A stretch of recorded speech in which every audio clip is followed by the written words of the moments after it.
Hey, what the hell's going on, you guys? It is Player NegativeAE, and welcome back to When They Cry. Last we left off, we had just finished a little chapter thing with Rena, kind of standing in the rain, still mouthing those words. We're gonna go ahead and read the tips from that chapter, and we're gonna see what happens in them. I see it in movies quite often, but what is it exactly? Multiple personalities are thought to be escapism. Multiple personality disorder is a form of escape. Correct. The exact mechanism is not fully understood, but it's believed that to be a type of defense for the brain to retain mental stability. Hypothetically, poor people imagining themselves as wealthy is a form of escapism, is it not? Is this also a form of multiple personality disorder? I wouldn't go that far, but broadly speaking, one could infer that. It's something that occurs in us all. Does a split personality occur when one cannot tell which is reality and which is the escape? That's difficult to say. There are some who agree with that and some who disagree. There is no conscience. Then is the occurrence of multiple personalities still an unknown phenomenon? Something not fully comprehended in the psychiatric field? Fortunately, that is the current state of things. We can only put our hope in future research. But it's sort of cool having a split person. No, it's not. What kind of people get split personalities? Recent studies find that those who develop it, or rather those who are more susceptible to developing it, may be genetically predisposed or have had an abnormal mental development.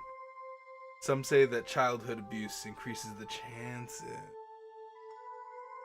Speaking of which, person A here experienced abuse as a child, didn't he? How sad. Person A has 7 different personalities. Let's watch a video of him. Right after what the fuck? It's right after these commercials. That doesn't make any sense. This is a TV show? A terrible TV show. I mean, I guess it's information. Interesting. The 7th mart was a bargain supermarket with food and alcohol. Okay, here we go. What's this, Keiichi? So many. There's no reason to get all different kinds, is there? I flopped all the different colored cup noodle bowls into the cart. Cup noodles have gotten so elaborate recently, there's a bunch of different types.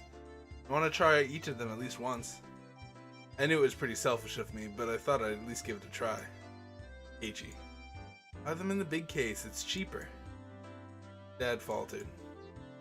Well, I had a feeling it'd end up like this. Dad knew there was no point in him butting in. Then I'd only get to eat one kind. I'd get bored with it. I was resisting as a formality. I had already given up inside and wasn't sure which case of noodles to get. If you can't pick, then Mommy will pick for you. You don't have to rush me. I quickly searched for the cases of noodles for what I want. Pork bone and ginger, large cup. Hey Keiichi, can't you get a more normal one? If I let Mom pick, she'd err on the side of safety and get soy sauce or salt flavored. Pork bone is good. I don't want a big bowl of tasteless stuff. I remember insisting that the noodles I picked were the right kind.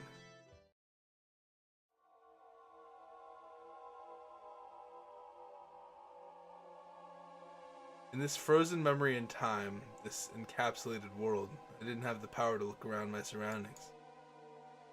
So I did what I could and reached out with my hearing and vision, sharpening my senses to find the presence I overlooked. No matter how much I searched through my field of vision, I couldn't see Rena. I rewound the situation, searching. What is your memory, like a videotape? Of course, I couldn't find her. She's spying at me from my blind spot? Go through the sound and presences again, looking. I could sense the other customers. They were all mixed about, moving as they please. There was nobody looking over this way, and no one was trying to get behind me. Not here. Couldn't be here. Probably wasn't here. I would definitely notice if someone's right behind me, even when I wasn't on my guard. I smiled wryly at the thought of causing or using a vague word like probably right before contradicting it with definitely.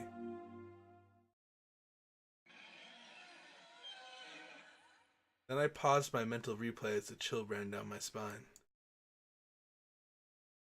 Definitely a presence, like a shadow behind me. That was terror, unlike any other. A presence really had manifested behind me. Would definitely have turned around to check for it. But the world had moved on, and there was no way for me to turn around.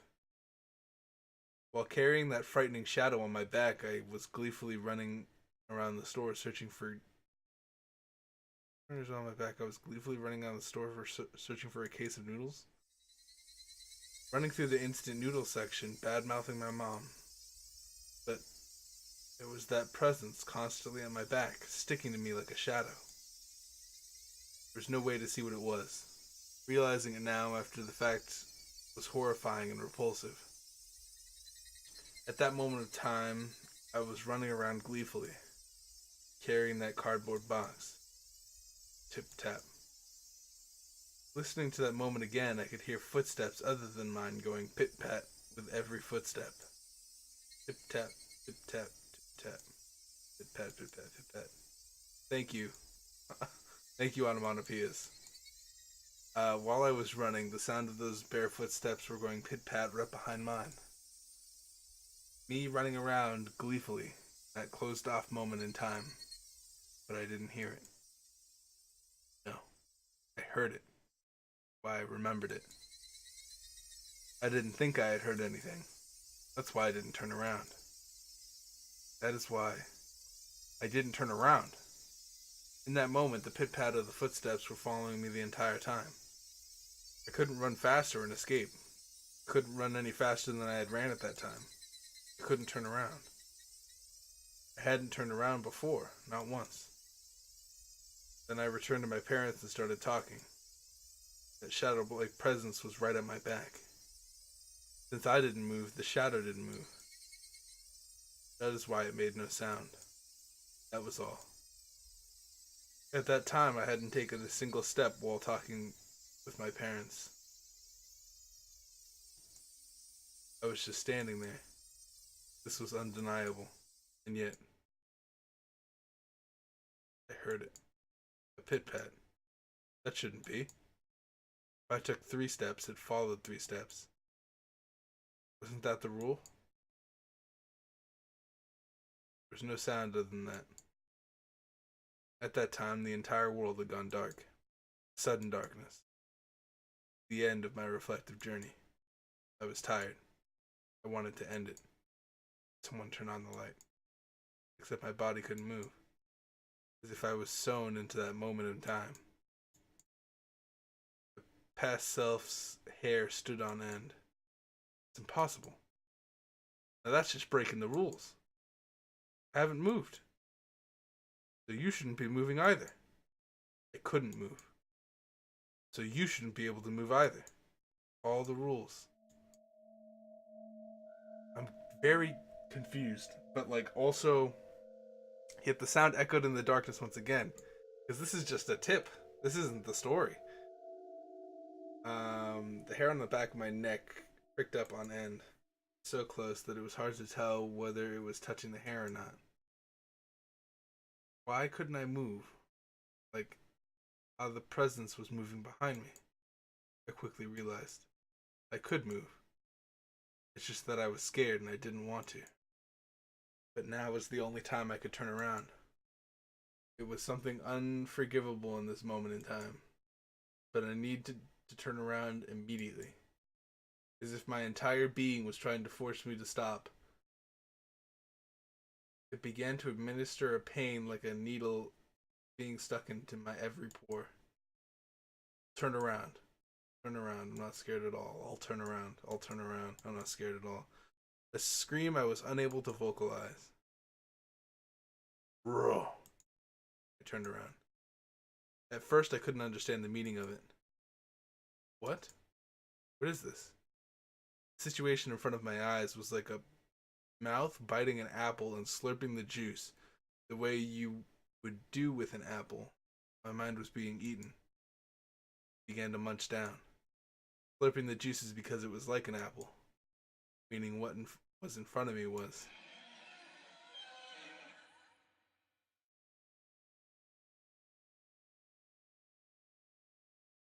a demon.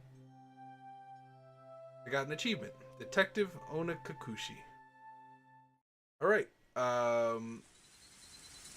That was interesting. Let's continue on. I have a couple theories. I That was weird because that was a tip, and he was kind of like in the tip. He was like reminiscing about a memory, like it was a videotape, and then he could like turn around in the memory from as what I gathered, and like, but it was kind of like an alternate reality. I don't know. I don't know what was happening, but something ate his brain. They were eating him. I don't know. I guess I'd be lying if I didn't get any sleep. I tried to stay awake all night, but there were definitely gaps in my memory. I guess I kept nodding off and jerking awake in a panic all night. I spent all night hugging the metal bat and sat on top of the futon I used to barricade my door.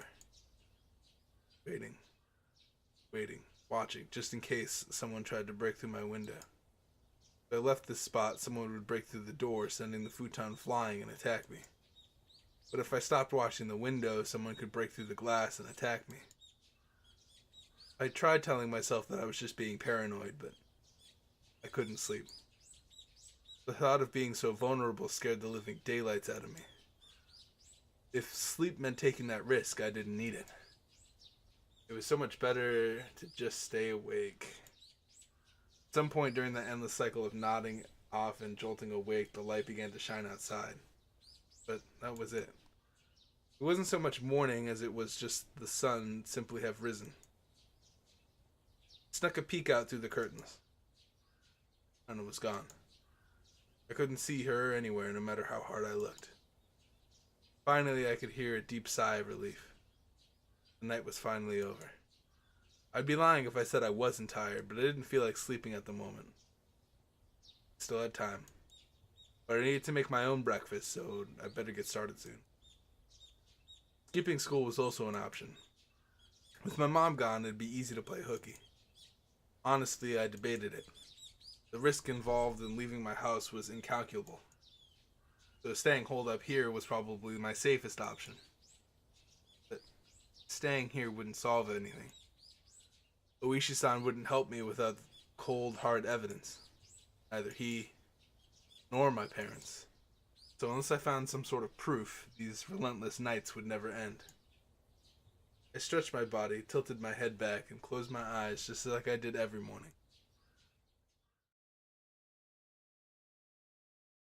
I regulated my breathing and regained my senses. Calm down, Keiichi Maebara. Let's go to school. Wait until they've set their trap for me. But that didn't mean I was just going to twiddle my thumbs. I needed to avoid that trap and secure irrefutable evidence. Take note of the plates of any car that drives by. If I see someone suspicious, check their clothes and face. I wasn't just protecting myself, I was preparing myself to turn their attack against them and retaliate. The tension was similar to when the two samurai were aiming to slay both each other with a single motion as they drew their katanas. I was not at a disadvantage. I would have a chance to retaliate. I finally felt a bit of courage growing in my chest. Alright, let's go to school. I tightened my grip on Satoshi's bat. He was the only partner I could count on. Satoshi, please lend me your strength. And trust your dying regrets to me, since you probably were murdered. I'll make sure I dispel them. With renewed resolve, I checked the clock. Still early. Of course, I was going to school by myself today. If I didn't want to run into Rena or Mion, I needed to leave now. Shattered fragments of the cupboard were strewn all over the entryway. Right. Meant to clean that up last night, but never got around to it with the phone call and everything. If my parents came back and saw this while I was at school, I would never hear the end of it.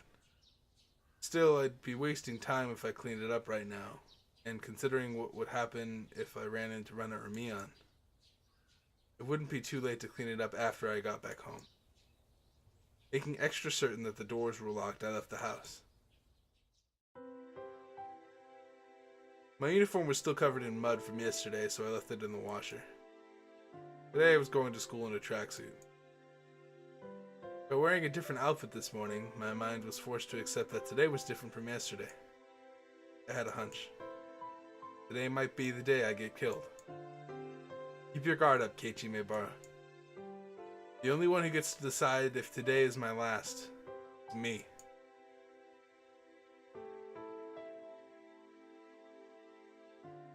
Huh.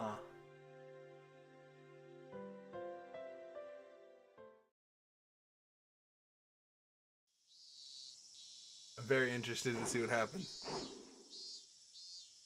Spent the morning practicing my swing like it was my natural routine. After a while, Rena arrived at school. Our eyes met, but we said nothing. Rena said nothing about last night, as if it never happened. But I could see that those events were real by the wounds carved into her fingers. I just heard her telling Satoko and the others that the bandages were hurting herself in the kitchen. So it wasn't like it bothered me. The details that Oishi-san shared about Rena's incident before her transfer played vividly in my mind. Now that I knew about it, I couldn't even dream of Rena as a cute, ideal girl. Hey Chan, I see you're still aiming for the nationals. It was Mion. I had already sensed her approach, so I wasn't that surprised. Oh, Mion. If you understand, then leave me alone. I'm busy practicing. I gave her a curt reply without my usual jokes.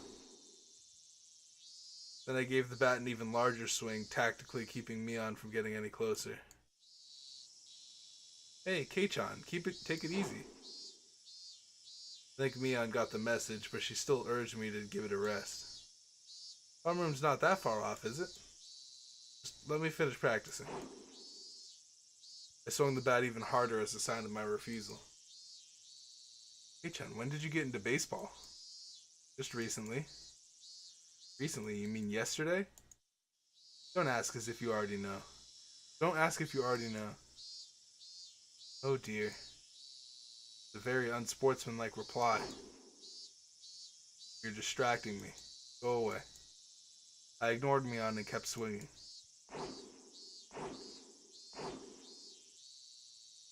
Normally she'd get mad or bored and leave if someone gave her the cold shoulder like this. But Mion just stood there waiting patiently for me to stop swinging. I didn't sense any hostility, but we were at school, in plain view. I doubt she'd suddenly attack me here. Or was that too naive? Still, I was starting to get tired.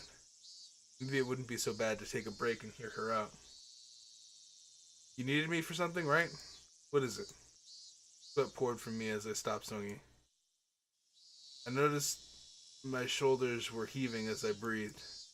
I cursed my lack of exercise. At this rate, I might not be able to move as needed when the time came. I should probably keep practicing my swings to build stamina in addition to the excuse for carrying the bat around with me. Well, it's nothing important.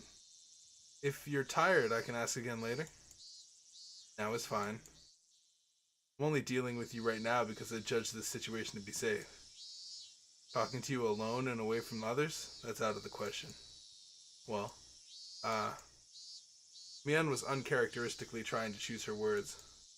But unlike Oishi-san, it didn't look like she was going to talk about something I'd rather not hear.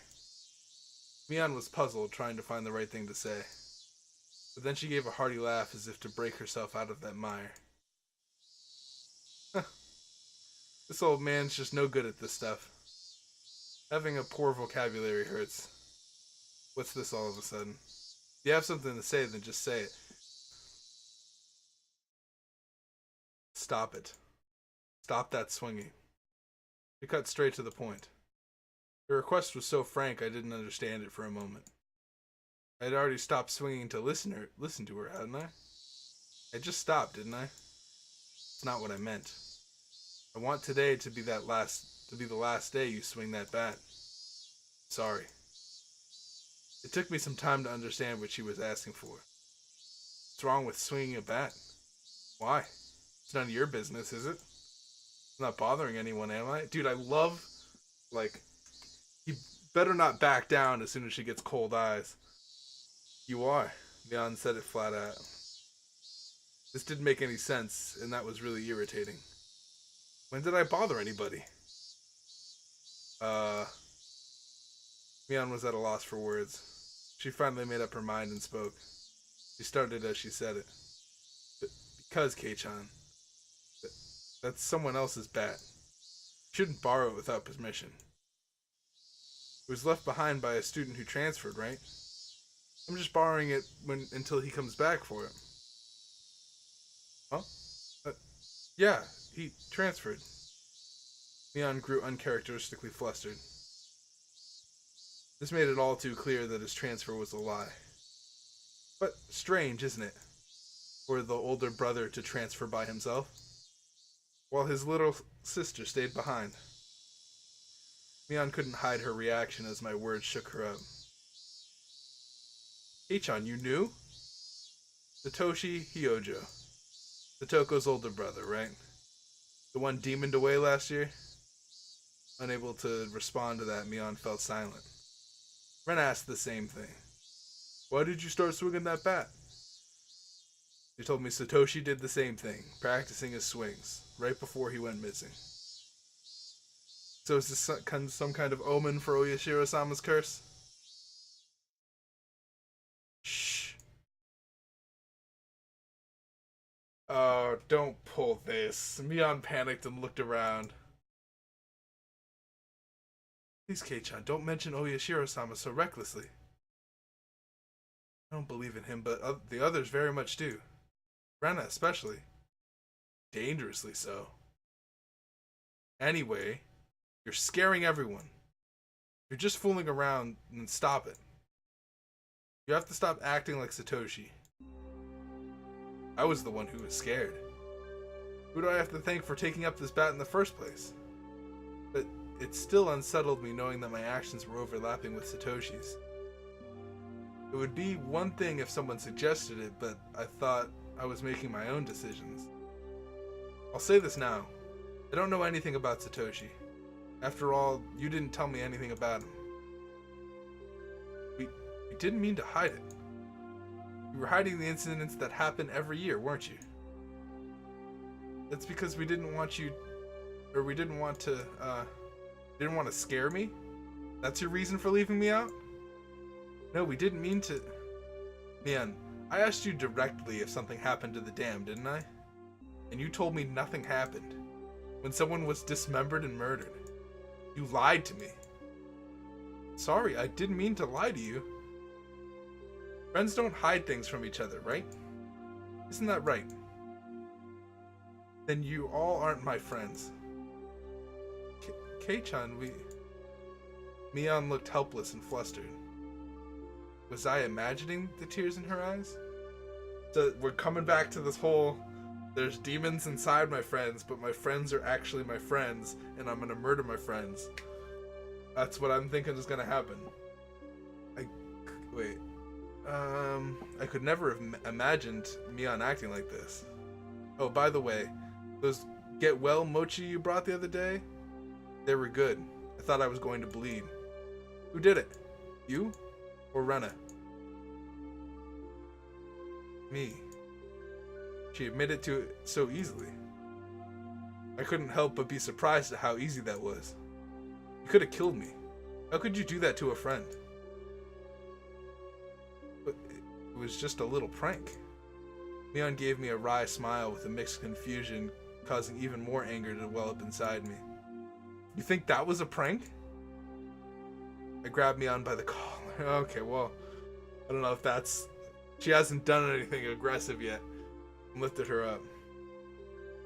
That wasn't the same as putting Tabasco sauce in a piece of mochi. It was a needle, a sewing needle. If I had swallowed that and it lodged in my throat, what did she think would happen? Mion's face froze as her body rattled in fear.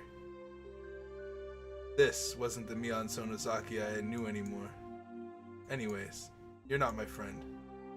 There's no reason for me to listen to someone who's not my friend. So just leave me alone for a while. Got it? Mion wasn't replying anymore. It won't be that easy to erase me, you know. The cops might have been onto you from the start. So don't you think you can make me disappear like you did Satoshi? I said it clearly. This was my declaration of war. I think you guys are suspects in the previous incidents too. I know you spent a lot of time with the cops ever since that anti-dam movement. Do you think you can hide it from... Don't think you can hide it from me, got that? How did you know? Mion stood there with a dumbstruck look on her face. That was when I heard the principal ringing the bell for school. It's time for morning homeroom.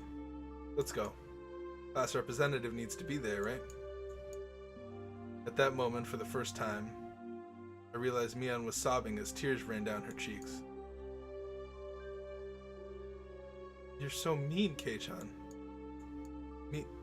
I wanted to console her, but I shut my mouth.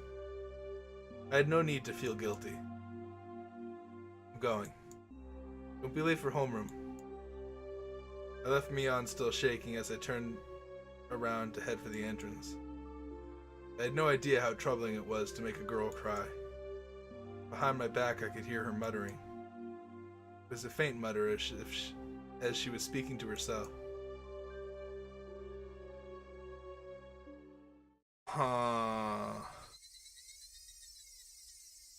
Like, it's a ruse, right?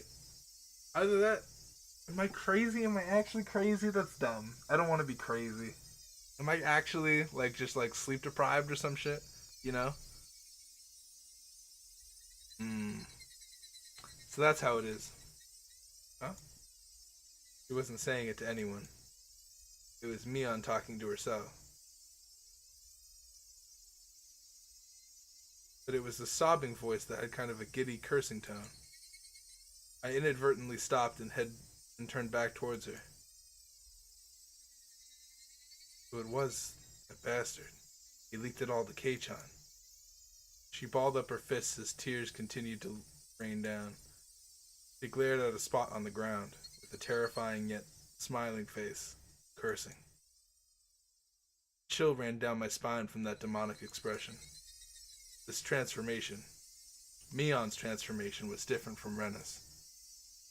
I should have killed him back then. He forgot the mercy I showed him just because he was going to retire this year. Retiring this year? Is she talking about Oishi-san? Damn it. Going to kill that damn old man. I felt the air itself had begun distorting. With Mion at the center, the world began to twist and spiral, bending, whirling. This was the first time I'd experienced such a visage. Things are popping off, dude. I'm confused because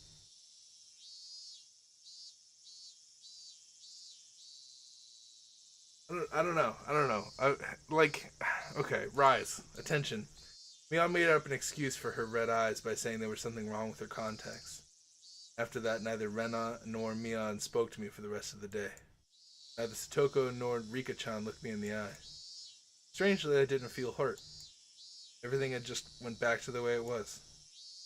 The month I transferred in, had been almost too much fun.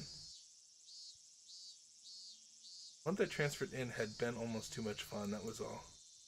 School was supposed to be something like this to begin with. I should have disliked that feeling, but today it felt oddly refreshing.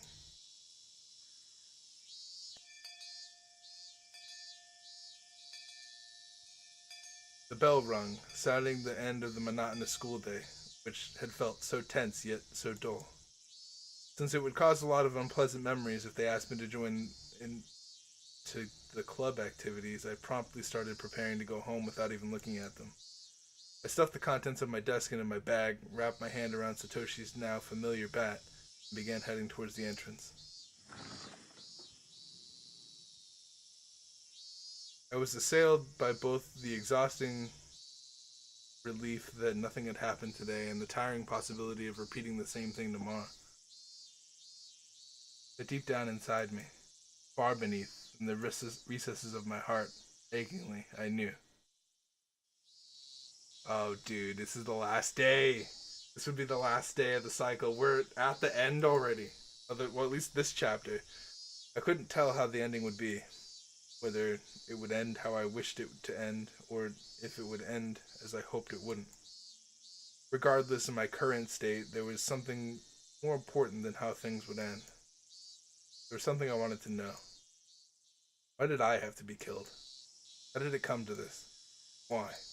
For what purpose? The sunlight was relentless. The sun, the heat, even the air. They wouldn't give me my answers. Or could it be that the cries of the Higurashi were desperately trying to tell me something? Somewhere mixed in their shrieks, Tomitaki-san and Satoshi were also probably trying to tell me something. I simply haven't been able to realize it yet. When I do realize it, I wonder if I will be amongst the Higurashi fruitlessly crying to the next victim. Glancing down at my feet, I saw a Higurashi on its back, spasming weakly. Wee, wee, wee. There was still much of summer left, yet this one was already chirping its last song. I couldn't tell what it was saying, no matter how hard I listened, but I had to try. I had to try to listen to what it was desperately trying to tell me. At that moment, the shrills of the Higurashi all ceased at once, as if they'd all huddled together, fearing that the person who'd brought them to their dreadful fate had arrived. There was no mistaking it. A presence was approaching. The sound of footsteps was almost non-existent. If the Higurashi hadn't warned me by ending their chirping, I wouldn't have noticed. My exhaustion left me in a heartbeat. In its place was a rush of adrenaline that sharpened all of my senses. I was just barely able to hold back that creeping, suffocating feeling of horror. It wasn't something I could hold back for long. But in this moment, when I needed to be razor sharp, I was able to retain my composure. Ready to fight, dude? I wasn't going to shout like I did yesterday. I hid myself calmly amongst the trees, waiting for my pursuer's shadow. Did I get them to pass? No. Did I get them to pass by me? Since I was able to hear their footsteps, they were also probably able to hear mine. They might have already been able to tell that I had hidden myself and was holding my breath. The person tailing me, was it Rena, just like yesterday? If it was Rena, I wouldn't hold back. I could just yell at her and make her go ahead like yesterday. If it wasn't Rena, it would depend on how they acted, I guess. Footsteps ambled closer. I swallowed, wiped my clammy hands on my pants, and then readjusted the grip on the bat. I could tell that the fear that I had beaten back was now waiting for another opening to come at me. Who could it be? I peeked out from behind the tree at the person following me. My imagination hadn't led me astray. It was Rena. It was a bit of relief as I realized it was someone I knew, but that feeling left me in an instant. This wasn't the same Rena that I knew. Her eyes were dark and lifeless, but her mouth opened as if it was carved into a crescent. Yes, it looked like she was grinning slightly. Haha, dude, let's duke it out. Her right hand was an axe. Fuck you. I have a bat. You think an axe is gonna beat a bat? I have so much reach on you. I hid myself behind the tree once again and recalled the unbelievable sight I just saw. What was that just now? Embodiment of terror laid bare. Baseball, practicing my swing. There were tons of excuses for me to be carrying a bat. But for that axe? There was no excuse for that. An axe, just like that. Ichi-kun, are you playing hide and seek, I wonder? My heart was pounding. Hard enough that I had trouble breathing. With what little composure I had been able to hold on to was now crushed. In its place, cold sweat gushed forth, covering my entire body, letting me know precisely what kind of emotion had taken hold. Not good, not good, not good. I wasn't able to hide myself completely. She already knew I was here. Were you trying to scare me, I wonder? I decided that it would be better to reveal myself now, since there was still space between us, rather than allow Rena to come any closer. I adjusted my grip on the bat again. Fuck. Since there was still okay. Just my grip on the bat again, readied myself mentally, and stepped out from behind the tree. Let's fucking duke it out, dude. Found you, Keiichi-kun. Rena was pleased that she found me, eliciting a mysterious giggle. Her mouth was smiling, but her eyes told me that she was displeased by the fact that I had been hiding. Those eyes. They were just so empty. My legs began to quiver. Not good. In the pit of my stomach, some sort of vicious, hot, and cold substance began spreading around. If I allowed it, that substance would slip into my bloodstream and undoubtedly freeze all the organs in my body. Not good, not good. I'll be devoured by Rena at this rate. Strike back. Don't lose. What is it? I blustered, hiding behind my bravado. But Rena didn't flinch one bit. It's the same as Keiichi-kun. I'm heading home. And what about that axe? And what about that bat you're holding? I'm practicing my swing. And I'm treasure hunting. Rena gave a flippant expression as to why she had such a fearsome weapon. Treasure hunting? At the treasure mountain near the dam site, I found a new cute thing. So I needed this to dig it out. How could I believe that? You wouldn't believe it, would you? Laughing. Rena's laugh was obviously very strange. I'd seen Rena's transformation many times before, but the one today was completely different. Like her mischievous tone and the shrewd glint in her eyes. It wasn't something that roundabout. I'm not sure what to say. It was just so obvious. Wait, Keiichi-kun. Rena didn't stop walking, even as she let out that eerie laugh. Whenever Rena got too close to me, I would scurry away and turn back towards her. Dude, I would go crazy. I would fucking, you could not trust me in this situation. I'd knock her head off, clean. The cycle repeated over and over again. You gotta use that adrenaline while you have it, you know? You get that adrenaline, you just, boom, pop them. No matter how you looked at it, I was being chased by Rena and was trying to escape. Don't follow me. I can't do that. My house is this way, after all. When I met Rena on this road yesterday, she cowered and trembled as she followed my commands. But today was different. Rena didn't show a hint of trepidation. Actually, wasn't I the one who was cowering? If the way home for Rena and me was the same, that's fine. I just changed my route. That'd work out, wouldn't it?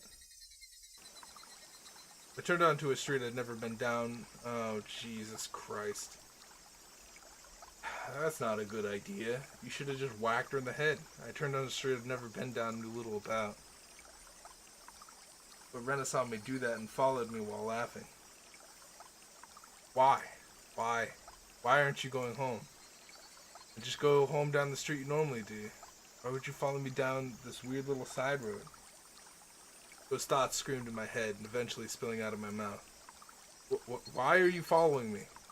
The tone of her voice was already tinged with terror. Because I want to talk to Keiichi-kun.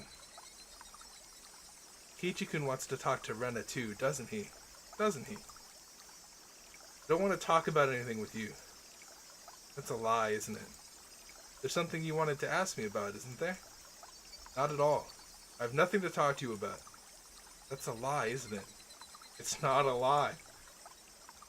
Lies. Rena's scream echoed, startling some nearby birds. Dude, I cringed in fear. The only thing other I could do is increase my pace. Let's talk, Keiichi-kun. Talk. Talk. Why was I running down this unfamiliar and deserted street? Doesn't Keiichi-kun have something he's worried about? Nothing at all. I'm not worried about anything. Lies. Even though I was running, even though Rena was walking, why wasn't I getting further away? I know. I really do know. You're scared, aren't you, Keiichi-kun? I'm not scared. I'm not scared of anything. Lies. Yo, I gotta see the anime now. Like, I gotta watch this shit, dude. My breathing grew heavy and felt my legs were giving out from beneath me. Rena wasn't even breaking a sweat. I'll listen. This time I'll listen. I had no idea what she was talking about or exactly what she wanted to do. This time I'll listen. It'll be different from the time with Satoshi-kun. As you heard Satoshi's name, I turned back for a moment. But even as I did that, Rena was still advancing. Couldn't afford to stop. Satoshi-kun was worried too. It looked like he was having such a hard time, but I didn't listen. It was so sad. Where did this street connect to? All these twists and turns, ups and downs. It was hard to believe, but this was even remotely in the direction towards my house. My sense of direction had long since gone out the window. I really regretted it when Satoshi-kun transferred out. I thought that if I had listened, he may not have transferred out. I really regretted that. Huh. This man ran into a forest. Oh my god. The road led me deeper into a forest. Wasn't I getting further away from the village the more I ran? I lost more and more of my composure the more I thought about it. But despite this realization, my inner self was still disturbingly calm. So you see, I vowed. I vowed that if there was someone struggling like Satoshi-kun did, I'd save them. I don't want to see anyone transfer out again. Damn it. What does transfer even mean? I won't let you transfer me. It won't end up the same as Satoshi. Come on, Keiichi-kun, talk to me. I'll be able to understand you, Keiichi-kun. I'm your ally. I started wheezing out of breath. My lungs were so hot that they felt like they were going to explode, and my heart was beating as hard as it possibly could. I should have practiced running instead of my swing. I couldn't even afford to scoff at that stupid thought. If Keiichi-kun doesn't have anything to worry about, he'll go back to normal. Everyone will be back to being friends and we can enjoy club activities again. Next time we'll team up and beat Michan. Man, how much fun would that be? Or that would be. Rena couldn't even imagine how much I wished I could turn back the clock on these past few days. You could be nice to me again, too. I want to go searching for treasure again. This time I'll prepare a nice lunch. Actually, we could just go right now. Let's go up to the dam site together. I'll show you the cute thing I just found. I'm sure you'll like it too. Is that where we're going? My footsteps made pathetic flapping sounds as my legs wobbled and faltered. Out on my heels, Rena's steps were harshly breaking twigs underfoot. I should have just went to combat. That's what should have happened. Because now I'm deep in a forest. This is a terrible situation to be in. I had to accept it. I was on the run, being chased by Rena. If she caught me, it was all over.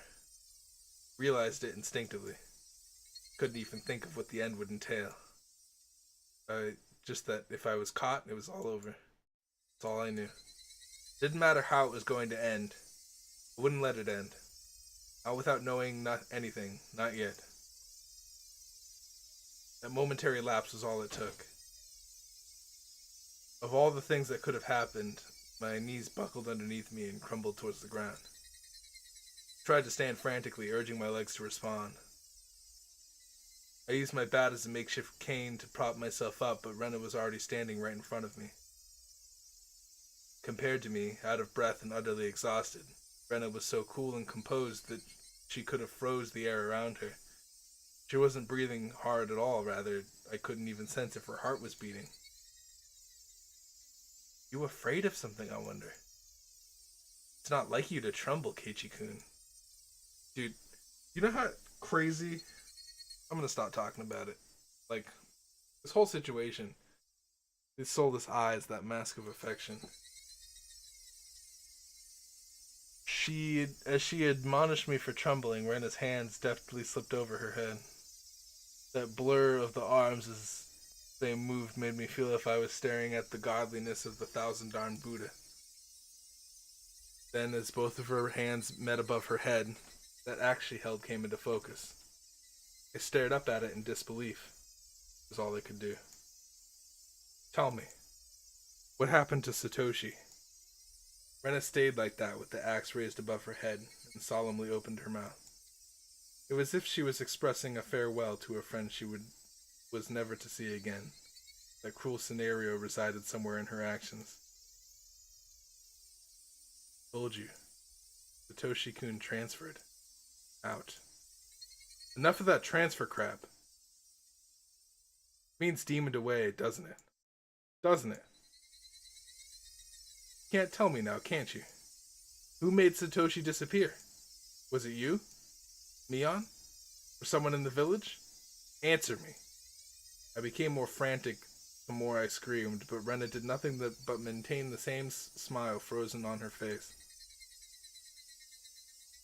I have no idea what Keiichi-kun is talking about.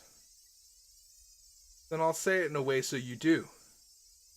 Who is the perpetrator of the chain of mysterious deaths? You seem to be confused, Keiichi-kun. What? Yeah, there is no human perpetrator. Quotes. Everything is by Oyashiro-sama's will. Isn't Oyashiro-sama's curse just superstition? You believe in that too? It's not about believing or not. Oyashiro-sama exists. Period. Rena's gaze grew even more galed. The ferocity of her stare was so intense, not allowing me to question anything. There's no way that something like Oyashiro-sama could exist. You don't believe in Oyashiro-sama? There's no way I could believe it. There's no way it could exist. It exists. Oyashiro-sama exists. Keiichi-kun should have felt it personally. I never felt something like that. Keiichi-kun, haven't you felt someone apologizing to you before? Constantly on top of that? All the noise from the outside world disappeared. Only Rena's voice resounded loudly and terribly. You see, until you forgive them, they'll always be with you. At school, at home, at your bedside. I couldn't understand what Rena was saying. He came to me too. Oyashiro-sama did. That's why I transferred out and came back to Hinamizawa. I don't understand. Don't understand. What does transfer even mean? What was Rena saying? Hasn't Oyashiro-sama come to you as well, Keiichi-kun? I'm probably the only one you can confide in. I won't let you transfer out. Okay? Rena's demented laughter clanged around inside my head. Was Rena saying Oyashiro-sama came to her as well? Shouldn't I move out of the way of the axe? That's right. Last night I had heard about that when I asked about Rena.